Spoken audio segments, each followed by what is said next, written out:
चलिए मैं आपको कौम के मुनाफिक बताता हूँ। हालांकि बहुत सारे हैं, सभी को पहचानना मुश्किल है, लेकिन एक सामने आए।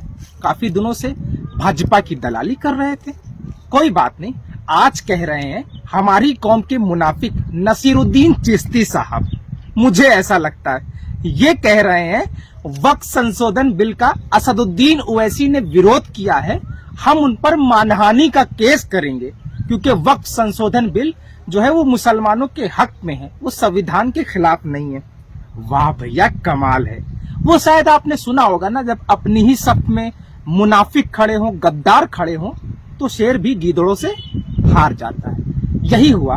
असदुद्दीन ओवैसी संसद में लाचार और बेबस थे, और आज तक मुसलमानों की अपनी क़यादत और मुसलमानों की अपनी लीडरशिप वजूद में भी नहीं आ पाई, और ना ही अगर आती है तो उसको भाजपा का एजेंट कह करके, फला पार्टी का एजेंट कह करके उसे खत्म कर दिया जाता है।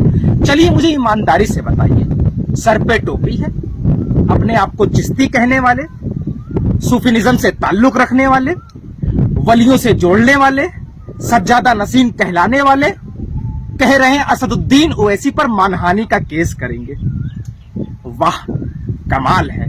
चलिए कोई बात नहीं, हम सिर्फ कमजोर सिर्फ और सिर्फ इसलिए हैं कि हमारी सफों में गद्दार खड़े हुए हैं। पहचानो, जरूरी नहीं कि किसी के चेहरे पर दाढ़ी, किसी के सर पर टोपी हो तो वो आपका हिमायती है। समझिएगा, जो आपके हुकूक के लिए लड़े, भले ही दुश्मनों की तादाद जो है वो ज्यादा हो, लाखों में। करबला का मैदान याद होगा आपको, जहां लाखों यजीदी फौज थी और एक तरफ 72 हुसैन के साथी थे।